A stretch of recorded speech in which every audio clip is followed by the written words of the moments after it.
네, 우리 같이 기도하고 시작하죠. 살아계시고 참되신 아버지 하나님, 은혜를 감사합니다. 하나님께서 택하신 지체들과 함께 사도 바울의 로마서를 같이 공부할 수 있게 해주심 참으로 감사합니다.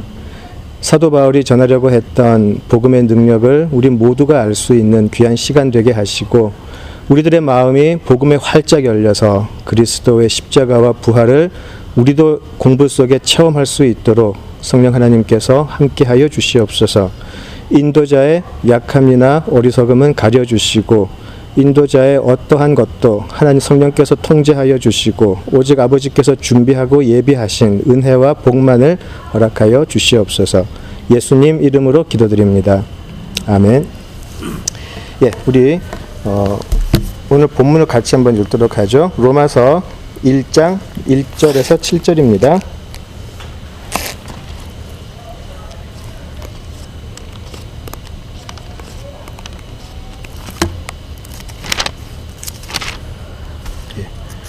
로마서 1장 1절에서 7절 우리 다 함께 읽겠습니다.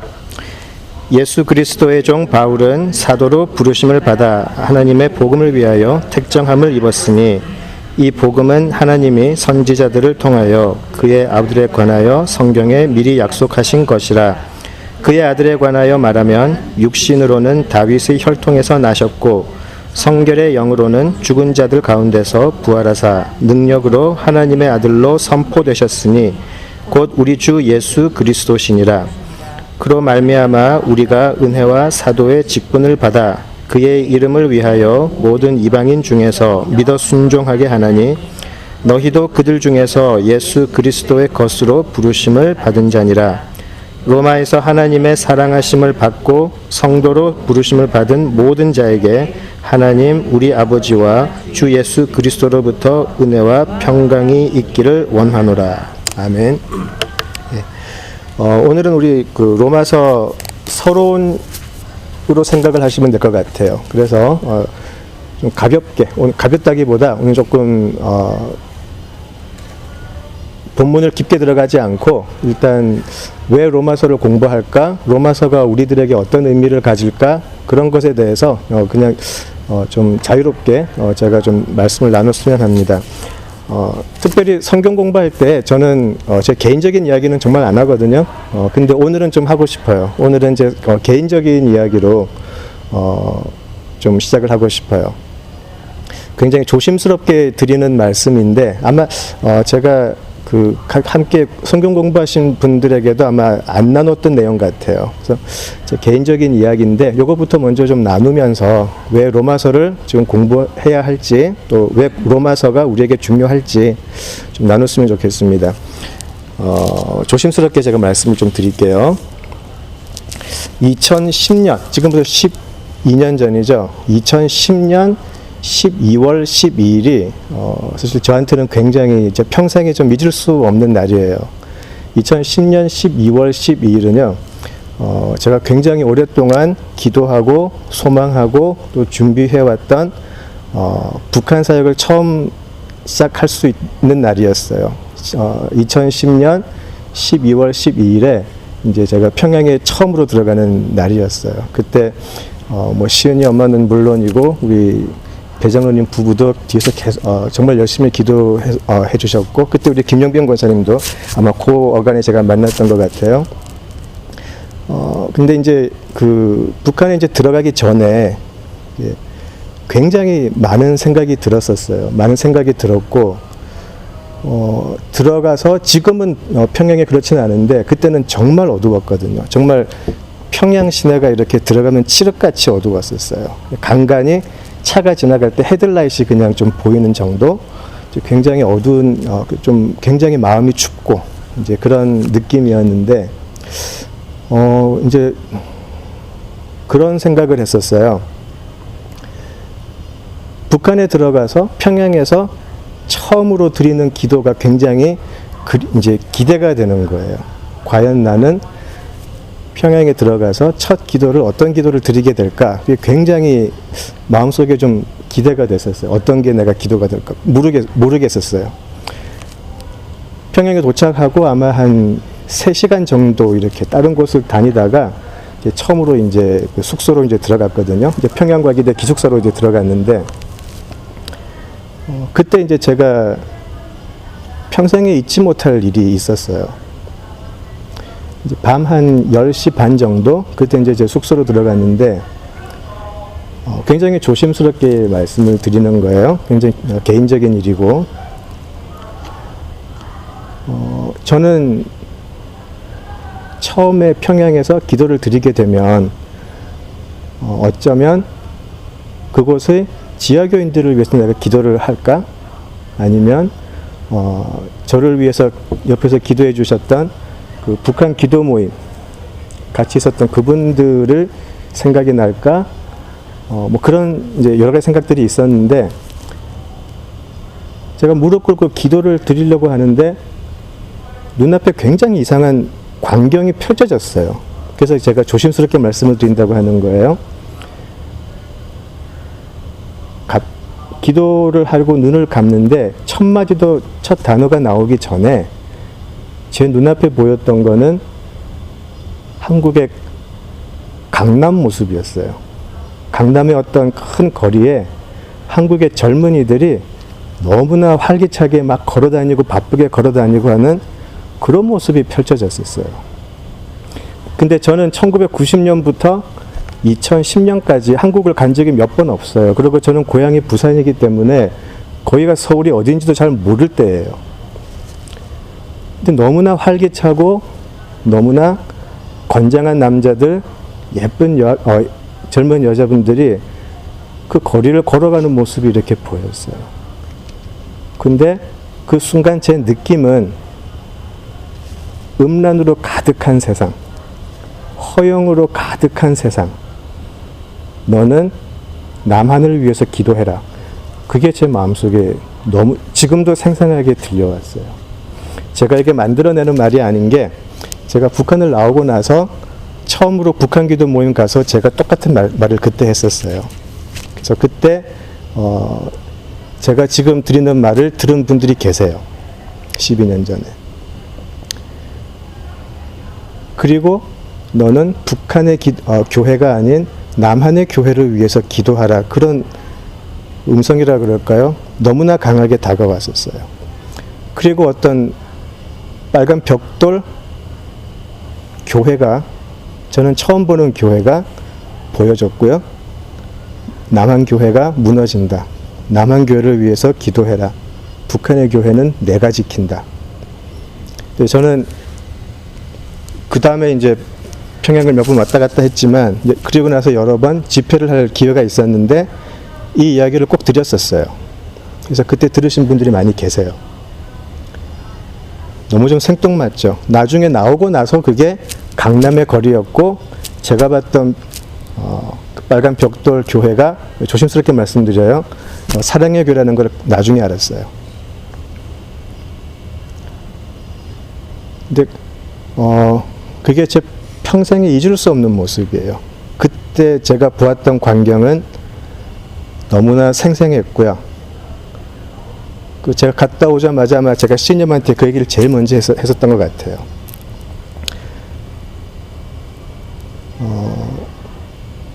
그리고 나서 지금 제가 뒤돌아보니까 2010년, 11년, 2년 그 사이에 한국 개신교 교인 수가 정점을 찍었어요. 한국 인구의 21에서 24%가 교회를 출석한다라고 이렇게 그 서베이의 통계로 나왔던 기록이 그때 있고요. 제가 그 장신대학 한 교수님께서 글 쓴 거를 봤는데 최고 정점이 2014년이었대요. 그때부터 한국 교회 출석부터 주일학교, 청년부 모든 게 무너지기 시작을 했고요. 그런 통계적인 것뿐만이 아니고 지난 10년, 12년 동안 한국 개신교는 개독교로 변해갔어요. 너무나 많은 사람들이 교회에 실망을 하고 떠나기도 했고, 또 지도자들의 많은 잘못들, 그런 걸로 해서 한국 교회가 이제 외면받기 시작을 했던 거죠. 그런데 또 외형적으로 보면 제가 2010년에 그런 일이 있었는데 2012년에 제가 보았던 강남 스타일이 전 세계를 히트를 하면서 그때부터 오히려 한국은 뭐 K-팝, K-드라마 해가지고 한국은 엄청난 발전을 또 했어요.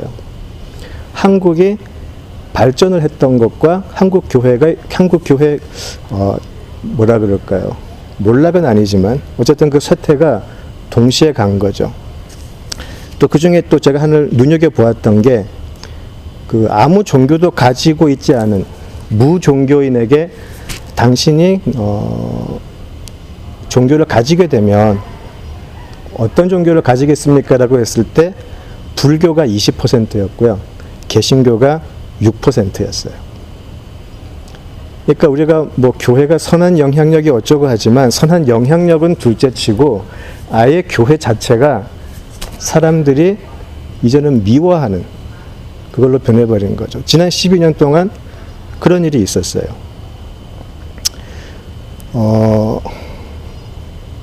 무슨 일이 있었을까요? 우리 교회에. 그죠? 왜 그렇게 2010년 전 국민의 조금만 더 하면 4분의 1 정도까지 교회를 나간다라고 했던 우리 한국 교회가 왜 그렇게 몰락을 하고 지금은 서바이벌에 대해서 고민을 할 정도로 지금 이 자리에 왔을까? 그때 하나님께서 보여주셨던 너는 북한 교회가 아니고 한국 교회를 위해서 기도하라고 했던 그 말씀이 요즘 더 와닿는 것 같아요. 오히려 우리가 정말 북한 교인들이 걱정하고 있는 교회가 되지 않았나? 그런 생각이 들거든요. 우리 성경을 한번 같이 보죠. 우리 출애굽기로 한번 같이 가보시겠습니다. 출애굽기 32장 함께 가보시죠.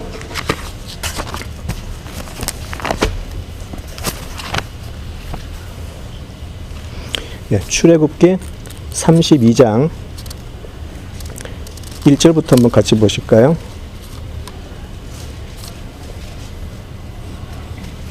예, 32장 1절에서 6절 한번 같이 보시겠습니다.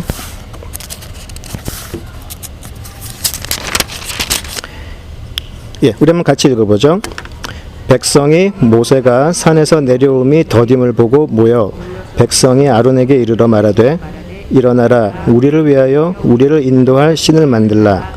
이 모세 곧 우리를 애굽 땅에서 인도하여 낸 사람은 어찌 되었는지 알지 못함이니라. 아론이 그들에게 이르되 너희의 아내와 자녀의 귀에서 금고리를 빼어 내게로 가져오라. 모든 백성이 그 귀에서 금고리를 빼어 아론에게로 가져가매 아론이 그들의 손에서 금고리를 받아 부어서 조각칼로 새겨 송아지 형상을 만드니 그들이 말하되 이스라엘아 이는 너희를 애굽 땅에서 인도하여 낸 너희의 신이로다 하는지라.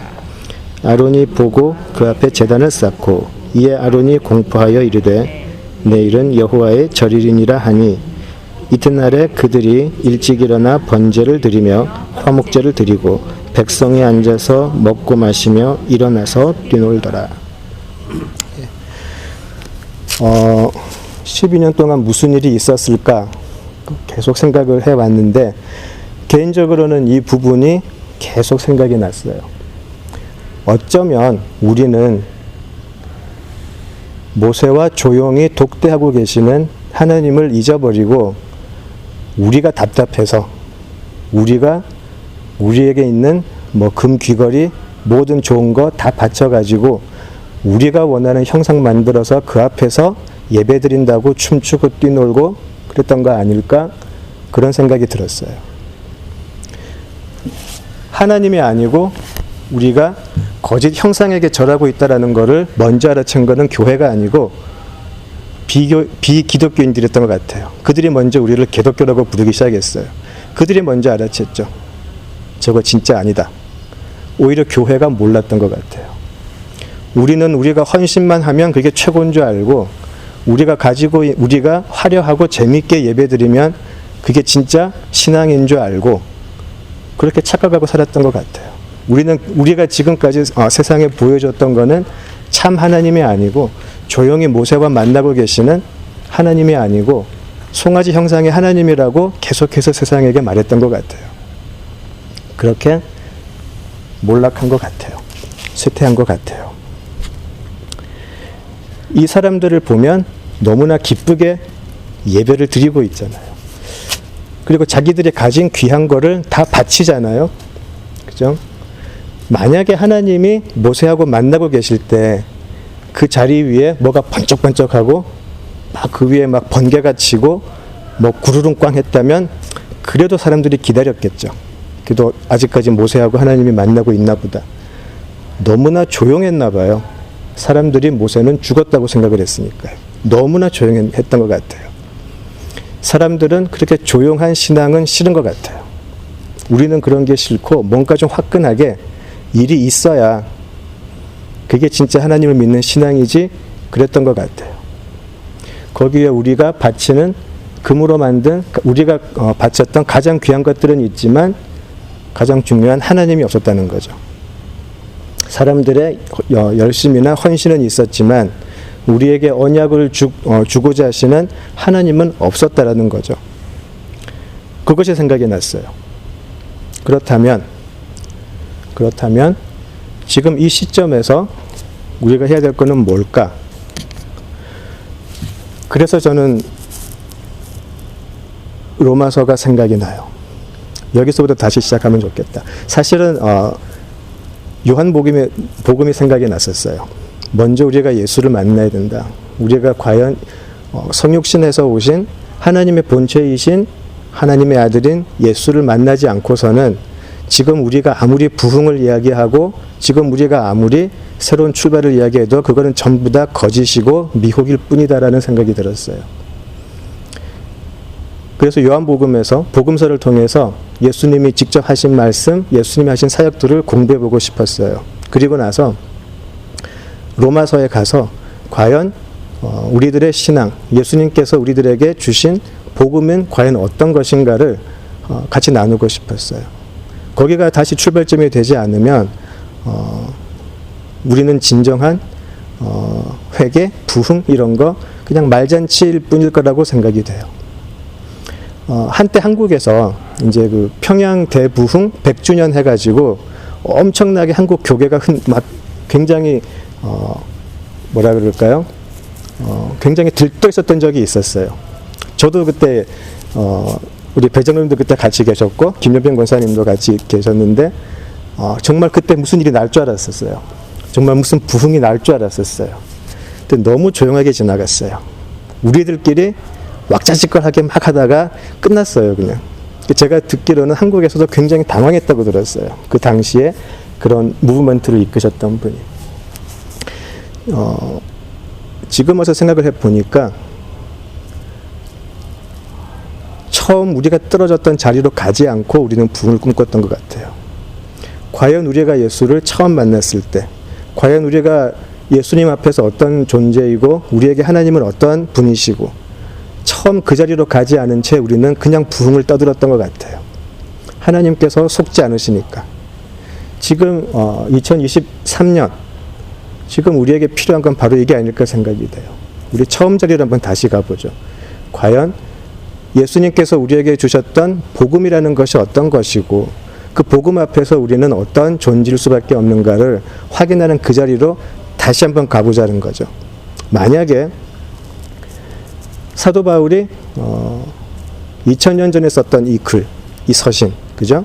이걸 공부하는 우리에게 만약에 바울이 지금 여기 모인 우리들에게 편지를 쓴다면 어떤 편지를 쓸까? 어떤 내용을 쓸까? 하나님께서는 그냥 그대로 보여주시는 것 같아요. 바뀔 거 하나도 없을 것 같아요. 로마서에서 우리에게 들려주는 그 복음의 핵심을 여전히 쓸 것 같아요.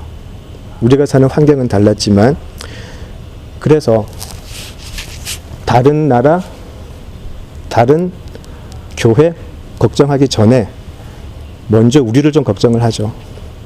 우리가 어디서 떨어졌는지 다시 우리가 어느 자리에서 시작을 해야 될지 다시 한번 생각을 해보죠. 그리고 우리가 너무나 잘 알고 있다라고 생각하는 그런 복음 다시 한번 우리 확인하면서 우리 같이 한번 공부해 보죠.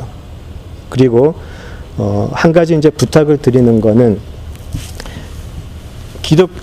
교회 역사를 통해서 가장 많은 주석서가 쓰여진 게 로마서예요. 그래서 로마서에 대해서 공부를 하고 싶으시면 사실 인터넷에 굉장히 많아요. 지식과 정보의 전달로 한다면 로마서는 성경 66권 중에 주석서 강에 제일 많아요. 넘쳐나죠. 왜 굳이 그러면 우리가 금요일에 모여서 같이 로마서를 또 공부를 해야 하나?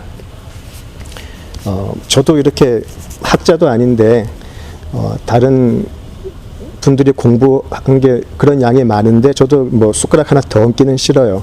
다만 우리 같은 곳에서 같이 생활하면서 또 같은 비슷한 환경 속에 있는 우리가 과연 우리에게 이 복음은 어떤 것일까? 또 같이 만나서 나누는데 또 성령께서 역사하시는 것이 분명히 있을 거라고 생각이 돼요. 그래서 우리 한번 같이 정보의 전달이라고 정보의 나눔이라기보다는 지금 이 자리에서 같이 한 공동체로 모여 있는 이 자리에서 성령께서 어떻게 우리에게 복음을 주시는지 같이 경험을 해봤으면 좋겠어요. 복음은 정보가 아니고 지식이 아니고 분명히 능력이라고 나와 있잖아요. 복음이 능력이라면 과연 우리들의 삶에서 우리 각자 처한 처지는 다르지만 과연 우리에게는 복음이 어떤 능력으로 나타나고 있는지 그거를 좀 고민을 해봤으면 좋겠어요. 그죠? 그래서 과연 사도 바울이 말하고 있는 이 복음의 능력, 그거를 우리 앞으로 몇 주 동안, 몇 달 동안 한번 같이 찾아가 볼 수 있으면 좋겠습니다. 자, 우리가 로마서로 생각을 하면 교회 생활을 좀 오래 하신 분들은 금방 알죠. 이신칭이라는 교리가 나온 것이 바로 로마서죠. 믿음으로 인해서 우리가 구원을 받는 것, 굉장히 우리 특별히 개혁교회에서는 핵심이 되고요. 그리고 이 교리는 너무나 중요해서 사실 이 이신칭이 하나 때문에 목숨을 바친 사람들도 있어요. 이 교리를 지켜내기 위해서. 그만큼 중요하죠. 그죠? 그리고 우리는 그것을 너무나 당연하게 생각을 해요. 믿음으로 구원을 받지 행위로 받는 거 아니지. 그죠? 자, 그런데 그게 과연 그렇게 우리가 그냥 수긍하고 넘어갈 만큼 우리가 그 내용을 잘 알고 있냐는 거예요. 로마서가 그것을 이제 하나하나씩 펼쳐줄 텐데 로마서의 주제가 무엇인가라고 이야기할 때 많은 분들이 여러 가지 이야기를 하세요. 그런데 특별히 1장에서 11장까지를 잘 보시면 사도 바울이 말하고 싶었던 것은 딱 하나예요. 우리 11장 마지막으로 한번 가볼까요? 로마서 11장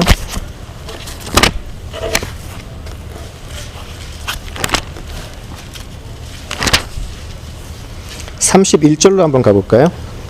34절. 로마서 11장 34절에서 36절 같이 한번 읽어볼까요? 누가 주의 마음을 알았느냐? 누가 그의 모사가 되었느냐? 누가 주께 먼저 드려서 갚으심을 받겠느냐? 이는 만물이 주에게서 나오고 주로 말미암고 주에게로 돌아갑니다. 그에게 영광이 세세에 있을지어다. 아멘.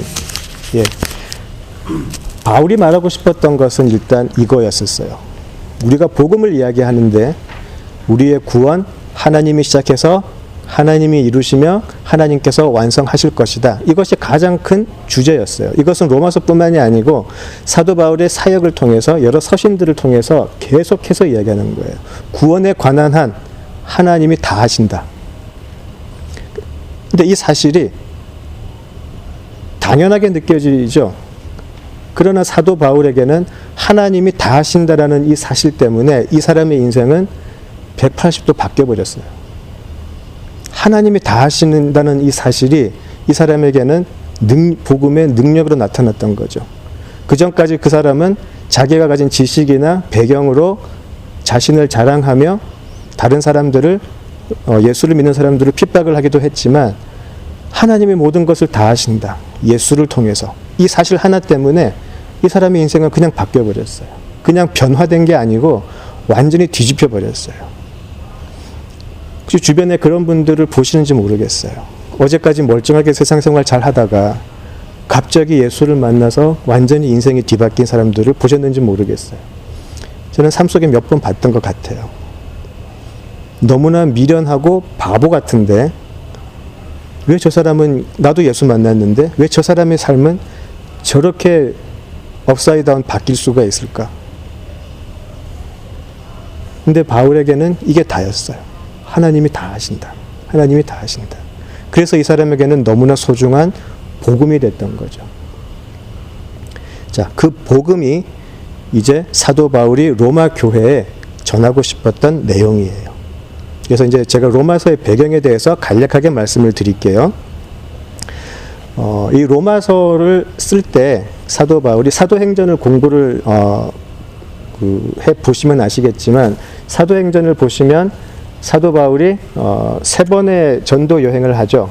이제 세 차례 전도 여행을 하게 되는데, 이제 세 차례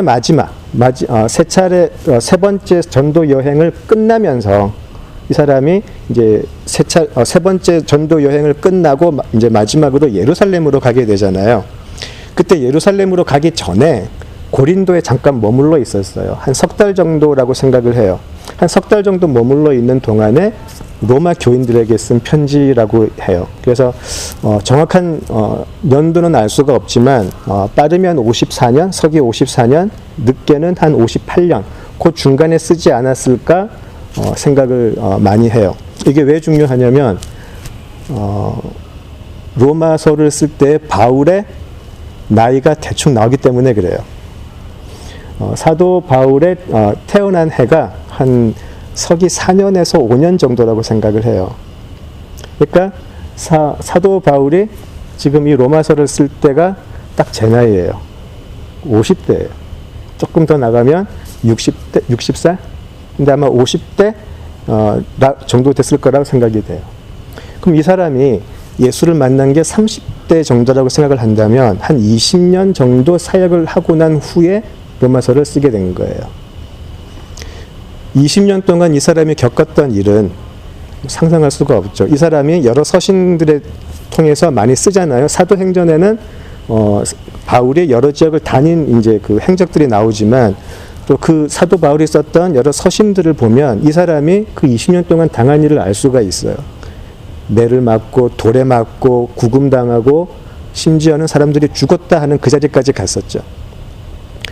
그런 것들을 경험을 20년 동안 하고 나서 지금 이거를 쓴 거예요. 그러니까 이 사람이 처음 예수를 만나고 나서 썼던 그 갈라디아서에 비해서 로마서는 훨씬 더 좀 뭐라 그럴까요? 원숙해졌다 그럴까요? 자, 20년 동안의 그 놀라운 사역을 통해서 정말 숙성된 복음이었다고도 생각이 돼요. 더 많은 것을 인간적으로 느끼고 생각하고 고민하고 그렇게 나왔던 것 같아요. 그래서 어쩌면 사도 바울은 로마서에서 복음을 잘 정리할 수 있지 않았을까, 그런 생각도 들고요.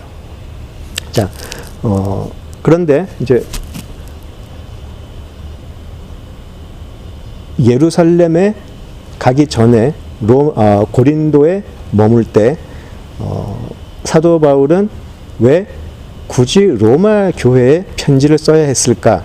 여기에 대해서는 사실 논문이 많이 나와 있어요.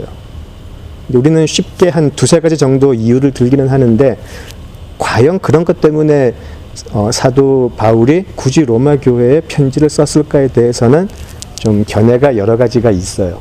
여러 가지가 있는데, 이제 제가 나중에 이제 밑에 이제 그 다음 내용을 할 때 말씀을 드리겠지만, 사도 바울은 여러 번 이야기를 해요.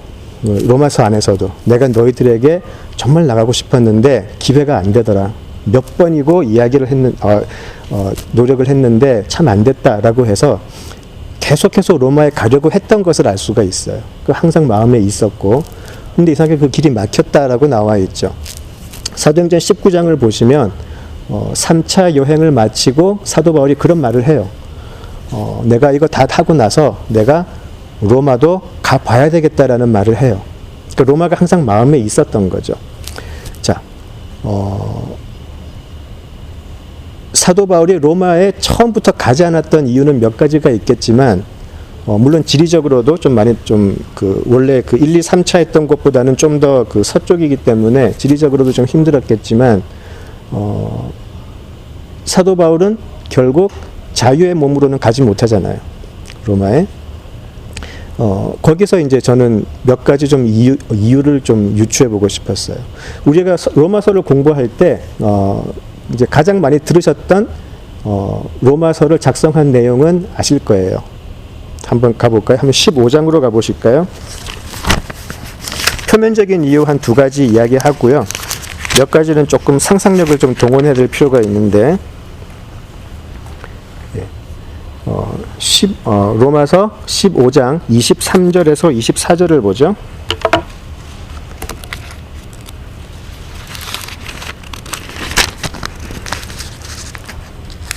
로마서 15장 23절에서 24절입니다. 예, 제가 읽을게요. 그러므로 또한 내가 너희에게 가려 하던 것이 여러 번 막혔더니 이제는 이 지방에 일할 곳이 없고 또 여러 해 전부터 언제든지 서반하러 갈 때에 너희에게 가기를 바라고 있었으니 이는 지나가는 길에 너희를 보고 먼저 너희와 사귐으로 얼마간 기쁨을 가진 후에 너희가 그리로 보내주기를 바람이라. 예, 이게 첫 번째 이유가 돼요. 여기서 사도 바울은 이렇게 이야기를 하죠. 이미 내가 너희들에게 몇 번이나 가려고 했는데 길이 막혔다. 근데 사실 너희들은 이미 교회가 되어 있었고, 그리고 나중에 내가 서반하러 갈 때에 너희들에게 가는 길에 들려서 같이 교제를 하려고 한다. 그렇게 이제 썼죠. 서반하는 지금의 스페인이죠. 예. 왜 스페인이 중요하냐면 2000년 전의 사람들의, 특히 유대 지방에 사는 사람들에게 스페인은 땅끝이었죠. 그래서 예수님께서 승천하실 때 하셨던 그 말씀, 유대와 사마리아와 땅끝까지 이르러 내 증인이 되겠다라고 하셨을 때 그 땅끝을 그 당시 유대인들은 스페인으로 알고 있었어요. 그러니까 바울에게 이제 나이가 들면서 자기의 사역을 이제 마무리하게 될 때 땅끝으로 가야 되겠다라는 생각이 분명히 있었을 거예요. 그래서 이제 사도 바울은 스페인을 가고 싶어 했던 거죠. 스페인으로 가고 싶어 했는데 이제 스페인으로 가게 되면 예루살렘에서 스페인으로 가는 길목에 로마가 있고요. 또 하나는 뭐 로마니까 그 당시 제국의 중심지니까 로마에 모여 있는 기독교인들이 자신을 파송해 주기를 바란 거죠. 그래서 나를 로마 교회 파송 선교사로 삼아주면 좋겠다라고 했던 것이 첫 번째 목적이었죠. 그래서 이 서신을 작성한 이유가 하나 되겠고요.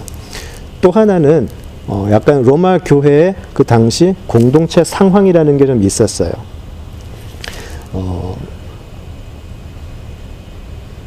로마 교회는 한국 교회처럼 좀 약간 자생적인 교회였죠. 그리고 이제 카톨릭에서는 베드로 사도가 로마 교회를 시작했다라고 이야기를 하는데 조금 사실 뚜렷한 근거를 찾기는 굉장히 힘들어요. 굉장히 힘들고 아마 사도행전 2장에 있었던 성령 강림 사건 후에 흩어진 사람들 중에 로마 교회에 들어가서 거기서 자생적으로 교회가 생기지 않았을까? 그렇게 이야기하는 분들이 계세요. 제가 또 어떤 논문까지 읽어봤냐면 예수님이 이제 십자가 지고 올라가실 때 구레네 사람 시몬이죠. 예수님 십자가를 같이 들었던 사람, 그 사람이 아니었을까라고 하는 논문까지도 봤었어요. 예. 근데 그게 나름대로 또 근거가 있더라고요. 그 당시 뭐 해가지고. 어쨌든 몰라요. 누가 시작을 했는지는 모르는데, 이런 문제가 있죠. 뚜렷하게 그 교회의 지도자가 보이지 않을 때 어떤 일이 생기냐면, 하나의 가르침의 기준이 있어야 되는데, 이때는 정경이라는 게 없었잖아요. 그리고 로마 교회가 뭐 새생명 로마 교회 해가지고 딱 하나가 있는 게 아니고 로마 안에 이곳 여기저기서 가정에서 모였다라는 거죠. 이것이 로마 교회니까요. 이 가정에서 모였던 신도 몇 명, 저 가정에서 모였던 신도 몇 명이 어떤 복음을 나누고 있는지는 사실 잘 몰라요. 여러 흩어져 있기 때문에. 우리 새생명교회에서도 여러 순이 있는데 저희 순에서 이번에 나눴던 거하고 또 우리 권사님들께서 나눴던 내용을 모르잖아요, 서로. 그죠? 어떤 내용이 오가는지 몰라요. 그런데 또 새생명교회는 또 새생명교회 소속이고요. 그럴 수 있었죠, 충분히. 그때는 성경도 없었고. 자, 그런 가운데서 어떤 일이 생기냐면 역시 사람들은 기득권의 싸움이 일어나게 되죠. 그래서 그 글라우디우스 황제 때 유대인들을 너무 싫어해서 로마에서 유대인들을 다 쫓아내버리는 일이 있었어요. 그때 이제 우리가 잘 알고 있는 브리스길라와 아굴라 부부가 쫓겨나죠. 근데 이제 또 그 쫓겨났기 때문에 또 바울을 만나게 되고요. 어쨌든 유대인들이 로마에서 쫓겨날 때 누구까지 쫓겨났냐면 유대인 출신인데 그리스도인이 된 사람들, 그 사람들도 쫓겨났어요. 어차피 유대인들이니까. 그러니까 무슨 일이 생겼냐면 로마 교회 안에 어제까지 같이 신앙생활을 하던 유대교 출신 유대인들, 기독교인들하고 원래 로마에 있던 그러니까 이방인들이죠. 유대인들 입장에서는 이방인 그리스도인들만 남게 된 거예요. 유대인 그리스도인들은 다 쫓겨나고 이방인 그리스도인들만 남게 됐어요. 그래서 몇 년을 그들만 신앙생활을 공동체를 만들어서 계속 하게 된 거죠. 자, 그리고 나서 이제 우리가 잘 아는 네로 황제가 되면서 네로 황제가 다시 또 다 불렀어요. 다시 돌아오라고. 유대인들 괜찮다고. 유대교 출신 그리스도인들이 이제 로마 교회로 돌아왔어요. 돌아와서 보니까 교회 주도권이 넘어가 있다는 말이죠. 이전까지는 유대교 그리스도인들이 로마 교회에 좀 핵심적인 자리에 있었는데 몇 년 자리를 비우고 왔더니 이방인 그리스도인들이 이제 교회 주축이 되어 있고 교회 기득권을 갖고 있다는 말이죠. 여기서 인간적인 갈등이 일어나게 되죠. 그럼 유대교 그리스도인들은 뭘 가지고 기득권을 차리려고 했을까요? 율법을 강요했어요. 아무리 너희들이 그리스도인이라고 해도 예수도 유대인이고 사도들도 유대인들이다. 유대인들의 풍습 예수님도 따랐다. 너희들이 그리스도인이지만 우리 교회에서도 유대인들이 했던 풍습 전통 따라야 돼. 그래야 진짜 그리스도인이 될 수 있어라고 주장을 했던 것이죠. 근데 이게 굉장히 그 당시에 설득력이 있었어요. 그래서 굉장히 많은 이방인들이 여기에 마음이 움직여가지고 공동체가 와해되기 시작하는 거죠. 이 시점에 사도 바울이 이 로마서 서신을 또 쓰게 돼요. 특별히 이 부분이 나중에 로마서 9장 이후로 보시면 잘 나와 있어요. 유대인들과 이방인들, 그 조금 더 좁게는 유대인들 안에서도 유대인 그리스도인들. 그래서 이제 13장 그런 데로 가시면 로마서가 이렇게 흘러가요. 믿음이 강한 자들이 강하다고 뽐내지 말고 까불지 말고 믿음이 약한 사람들 제발 좀 용납해 줘라라고 나와 있어요. 물론 믿음이 약한 사람은 믿음이 오래된 사람들을 인정해 주고 로마서가 1장부터 11장까지는 굉장히 좀 교리 중심적이지만 12장부터는 갑자기 우리의 굉장히 그 생활과 밀접한 그런 모습으로 바뀌게 되거든요. 그래서 로마서를 가지고 우리의 교리서라고 이야기하는 것은 그래서 어폐가 있어요. 굉장히 딱딱한 책으로 만들어버릴 수 있는 요소가 분명히 있어요. 로마서의 결론은 그렇게 나가게 돼 있어요.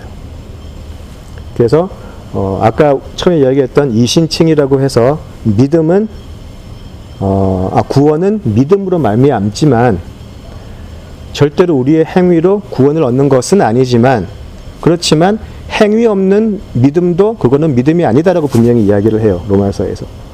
많은 분들이 그 부분을 로마서를 공부할 때 굉장히 간과하세요. 그냥 너무 이신칭이라는 이 교리적인 부분에만 너무 얽매여 가지고 우리의 실제 삶에서 이 복음이 어떻게 펼쳐져야 되는지에 대해서는 조금 무관심했다라는 거죠. 근데 사도 바울은 절대 그 부분 놓치지 않아요. 오히려 굉장히 부담스럽게 이야기를 해요. 그래서 그 부분도 우리 나중에 한번 보도록 하면 좋겠습니다. 예. 그래서 그게 이제 두 번째 이유고요. 세 번째 이유를 제가 좀 한번 생각을 해봤어요. 이제 요 처음 두 가지 이유는 이제 많은 학자들이 대체로 공감하고 대체로 동의하는 부분이고요.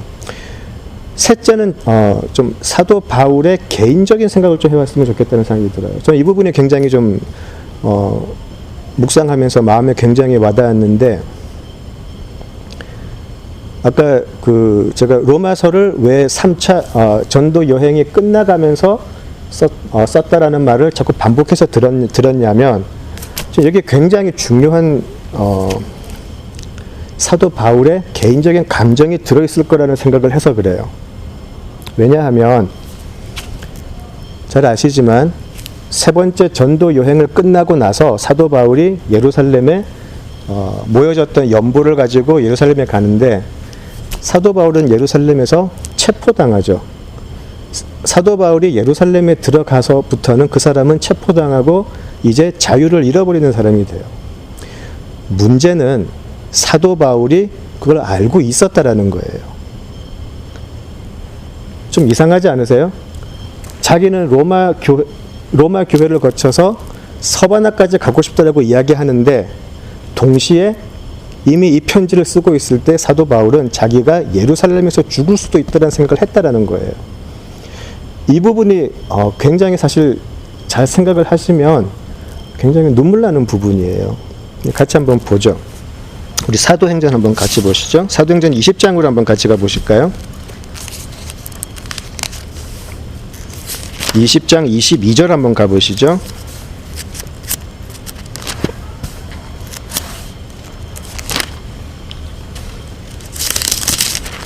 예, 사도행전 20장 22절에서 24절을 한번 같이 읽어볼까요? 20장 22절에서 24절. 보라, 이제 나는 성령에 매여 예루살렘으로 가는데 거기서 무슨 일을 당할는지 알지 못하노라.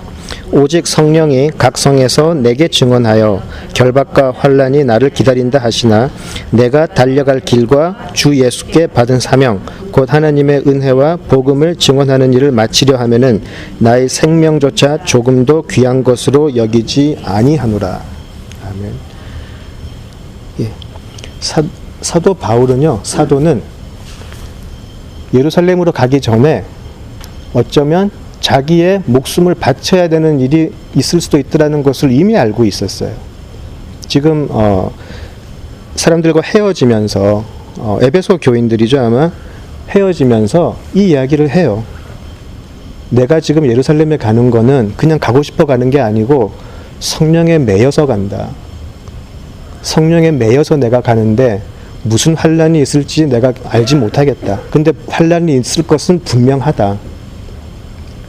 그러나 나에게 주어진 일을 다 하려고 하니까 나에게 주어진 생명 아깝지 않다. 그렇게 이야기를 해요. 그리고 나중에 이 에베소 교인들과 헤어질 때 서로 큰 소리로 울었다고 나와 있어요. 인간적으로 다시 못 볼 수 있으니까요.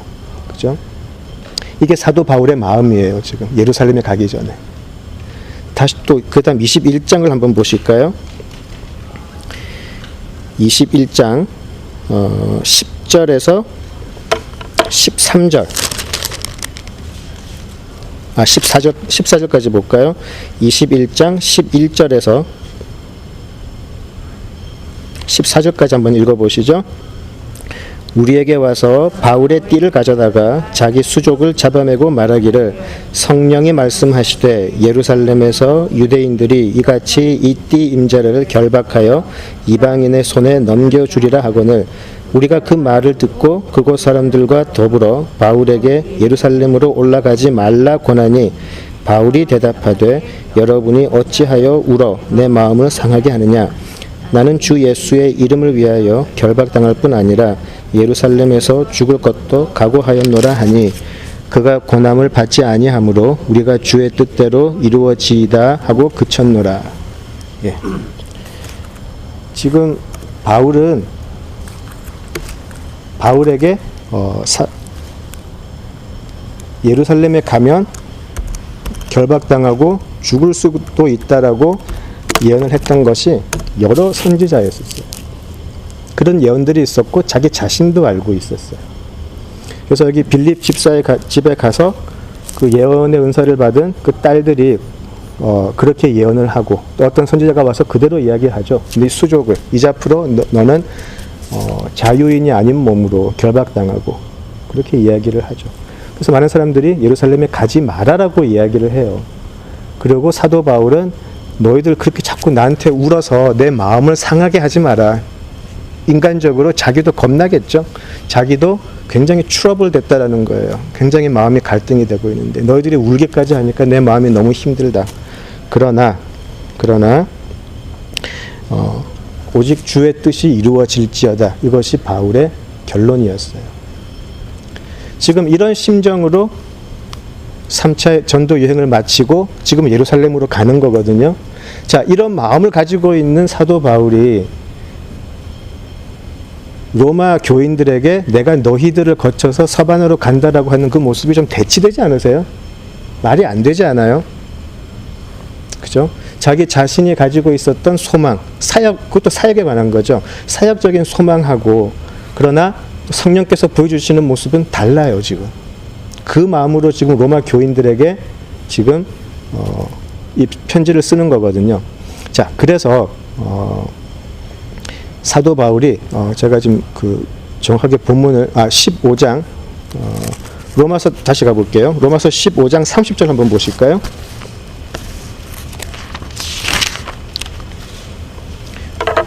로마서 15장 30절에 가시면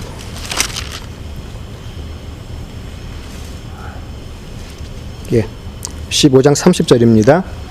형제들아 내가 우리 주 예수 그리스도와 성령의 사랑으로 말미암아 너희를 권하노니 너희 기도에 나와 힘을 같이 하여 나를 위하여 하나님께 빌어. 이렇게 나와 있어요. 그리고 31절도 읽을까요?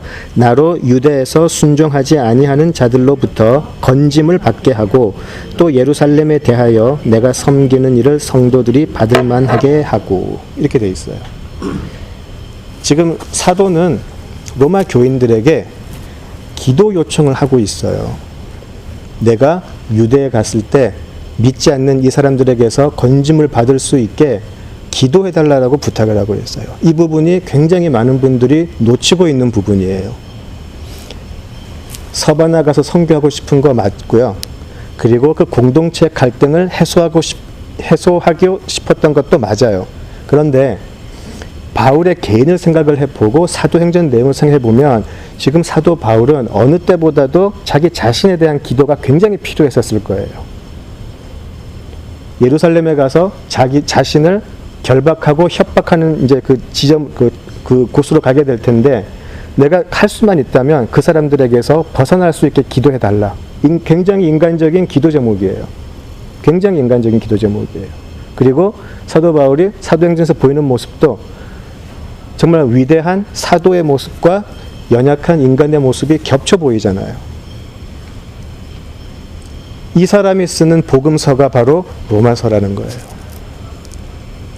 다음 주에는 제가 로마서 1장 1절만 가지고 좀 분해를 해가지고 또 한번 들여다볼 텐데 로마서를 그냥 우리가 늘 접하고 있는 그런 책으로 읽기보다는 앞으로 저와 같이 나눔을 가지는 동안은 약간 바울의 심정을 좀 이해를 해주셨으면 좋겠어요. 우리도 그렇지 않아요?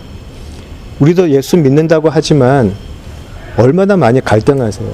솔직하게 내가 예수 믿고 나서 모든 불안 사라지고 언제나 기쁘고 언제나 구원 열차 타서 언제나 정말 해피하시던가요?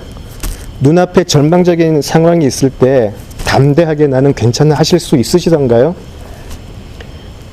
사도 바울도 정말 위대했던 사도도 앞으로 당할 어려움 앞에서 인간적인 모습 보였어요. 그거 하나님 책망하지 않으시잖아요. 다만 공동체 앞에서 이 사람은 두 가지 모습을 보이는 거죠. 하나, 기도를 해달라. 나를 위해서 기도해달라. 그대로 가감없이 이야기하고요.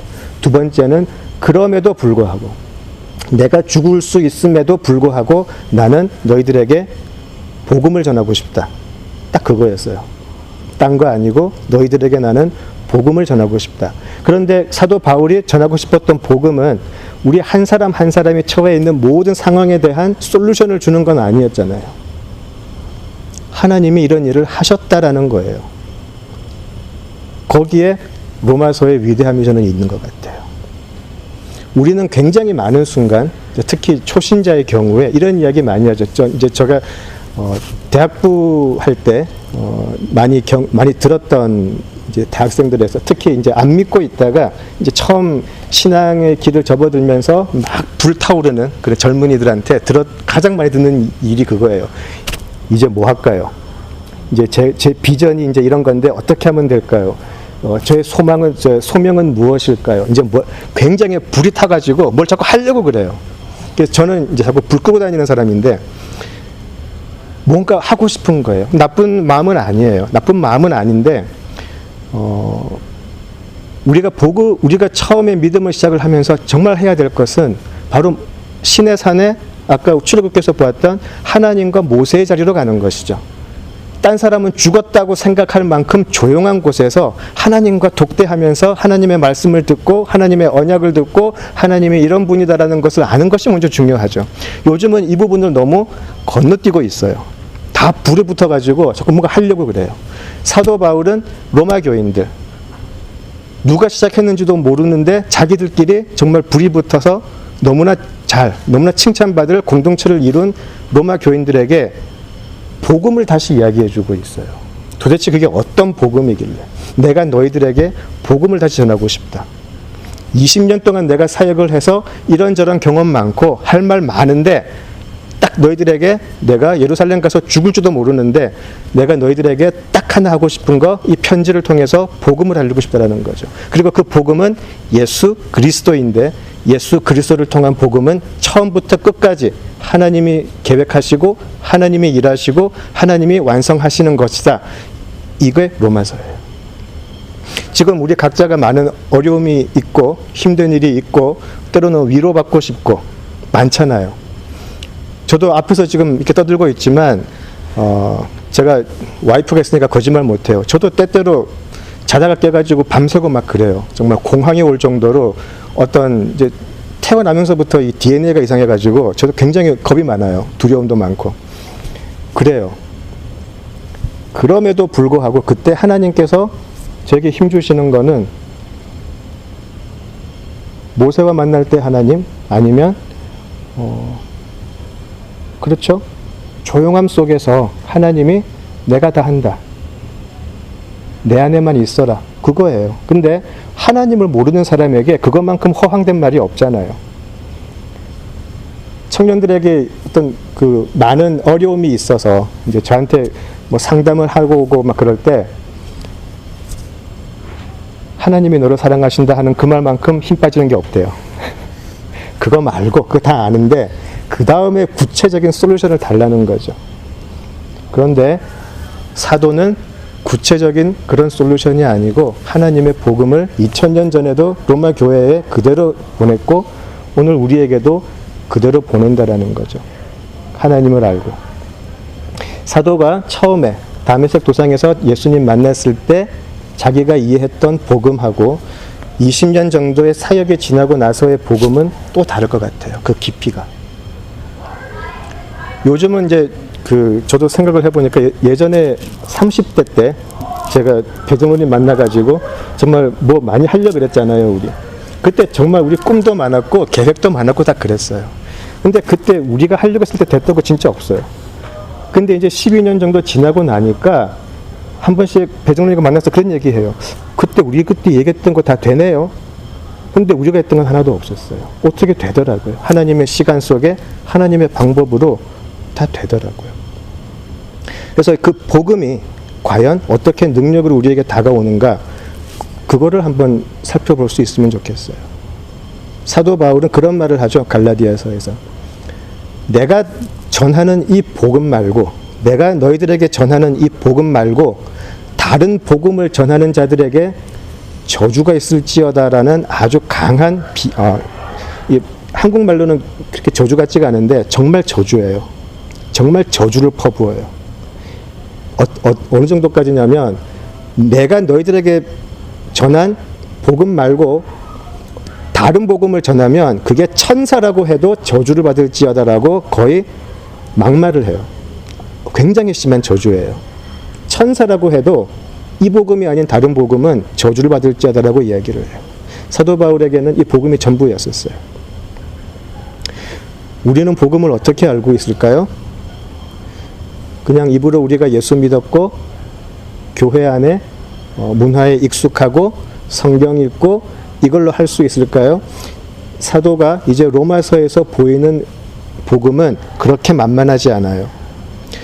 로마서를 우리가 많이 읽고 들었지만 로마서를 읽으면서 갈등이 없었고 의심이 들지 않고 믿음을 잃을 정도로 혼란스럽지 않았다면 사실 로마서는 잘못 읽었거나 제대로 안 읽으신 거예요. 로마서는요, 사실 굉장히 거친 책이에요. 우리가 로마서를 하면 보통 로마서 8장 28절 많이 외우시잖아요. 그때때로 부르심을 받은 자에게는 모든 것이 합력해서 선을 이룰 것이다. 그래서 우리가 힘든 일이 있고 어려움이 있을 때 그래도 모든 것이 합력해서 선을 이룰 것이다. 아주 그냥 우리에게는 그냥 그게 어떤 맹목적인 믿음이 된 경우가 굉장히 많아요. 그런데 로마서 8장 28절까지 가기 전까지 있었던 로마서의 내용은요, 굉장히 거칠어요. 굉장히 거칠고 특별히 로마서 3장은 연약한 믿음으로는 넘어가기 어려운 부분이에요. 로마서 3장은 우리 모든 인간들을 완전히 가루로 만들어내는 부분이에요. 로마서 3장에 걸리지 않았다면 어쩌면 사실 우리는 복음을 제대로 이해하지 않고 있는 것일 수도 있어요.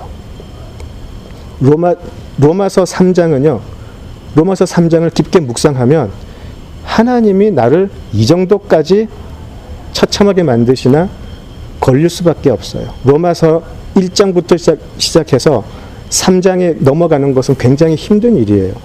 굉장히 힘든 일이에요. 그래서 로이드 존슨 목사님은 그분이 로마서를 제가 알기로 15년 설교하셨을 거예요. 제가 알기로 14년인가 15년 설교를 하셨는데 그분 설교 그 책 읽는다고 고생 진짜 많이 했습니다. 나중에. 예. 근데 그분이 로마서 그 긴 강의를 시작하는 처음이 1장 1절이 아니었어요. 로드 존슨 목사님은 3장 21절부터 시작하셨어요. 왜 그랬냐면 복음의 진수가 지금 3장이 여기에 들어가 있는데 1장부터 하려니까 자기가 못 기다리겠는 거예요. 너무나 귀한 복음이 지금 여기 들어있는데 1절부터 시작하면은 분명히 몇 년 걸릴 텐데 자기가 속이 불이 타가지고 못 기다리겠다고. 그래서 3장부터 시작을 해요. 우리가 복음을 이야기할 때 뭐 사형리로도 할 수 있고 간단하게 할 수 있지만 저는 항상 그렇게 이야기를 해요. 에베소서 2장 처음 부분하고 로마서 3장에 복음이 완전히 축약돼서 들어가 있어요. 로마서 3장을 넘지 못하면 사실 로마서 8장은 의미가 없어요. 로마서 3장에서 완전히 예수 앞에서 가루가 된 사람들이 나중에 8장에서 진짜 복음을 들을 수가 있어요. 내가 이런 존재였는데 내 삶이 하나님 안에서 모든 것이 합력하여 선을 이루는 삶으로 변했다. 여기에 감격하는 사람들이 정말 복음을 맞는 사람들이라고 할 수 있어요. 로마서는 그렇게 힘들어요. 그래서 이제 로마서를 시작을 할 때 1장부터 3장까지는 조금 더 길게 보면 1장부터 4장까지는 좀 어두울 거예요. 내용이. 하나님의 진노가 나오고요. 우리들의 죄악들이 나오고요. 중요한 것은 그것이 하나의 교리로 본다거나 남 보듯이 보면 안 된다라는 거예요. 철저하게 로마서는 처음부터 우리 자신을 들여다봐야 돼요. 우리가 저를 포함해서입니다. 우리가 얼마나 예수를 알았고 얼마나 오랫동안 신앙생활을 했고 얼마나 많은 지식을 가지고 있고 이건 다 잊어버리시고요. 한번 이 서신을 받는 로마 교인의 심정으로 돌아갔으면 좋겠어요. 아직까지 정확한 건 난 모른다. 나 한번 들어보고 싶다. 나는 복음을 다 안다고 생각을 했는데 자꾸 복음은 너무 깊어서 알지 못한다 그런다. 나 한번 복음 한번 제대로 들어보고 싶다. 그 마음으로 보시면 좋겠어요. 1장부터 3장, 4장까지 힘드실 거예요. 힘드셔야 돼요. 굉장히 힘들고 갈등되셔야 돼요. 그렇지 않으면 5장에서 나오는 하나님과의 화평과의 부분이 그냥 밋밋하게 들릴 거예요. 당연히 그래야지, 그럴 수 있지, 그렇게 들릴 거예요. 3장의 산을 넘어가시면 그때 예수님의 복음의 음성이 들릴 수 있어요. 자꾸 제가 로드 존스 목사님 얘기를 하는데 그분이 그런 얘기를 했잖아요. 현대교회의 가장 큰 비극은 구원받지 못한 사람들이 구원받고 있다고 착각을 하고 있고, 모든 목회자들이 교회 안에 앉아있는 사람들이 구원받았다라는 전제하에 설교를 하는 것, 그게 현대교회의 가장 큰 비극이라고 이야기를 해요. 구원에 관해서 솔직할 수 있으면 좋겠어요.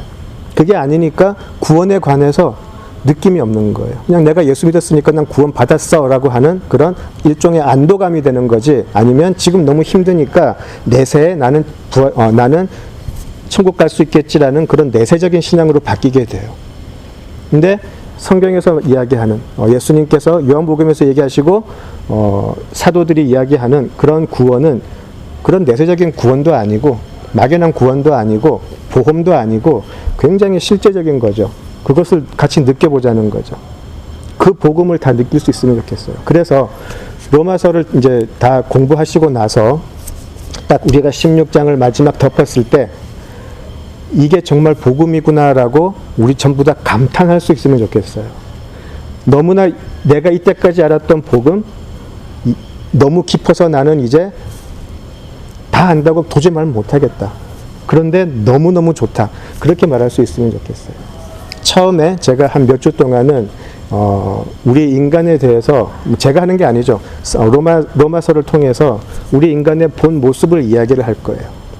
그때 절대로 옆에 있는 분 쳐다보지 마시고, 마음속에 싫어하는 사람 생각하지 마시고 우리 자신을 생각을 하세요. 이게 하나님이 우리를 볼 때의 마음이구나. 그래서 5장부터 시작되는 하나님의 그 화평의 소식을, 예수님의 복음을 다 만날 수 있으면 좋겠습니다. 이렇게 시작이 될 때 무너진 한국교회가 또 세상이 바뀔 수 있지 않을까? 그때서야 우리가 부흥을 이야기할 수 있지 않을까 싶어요. 그래서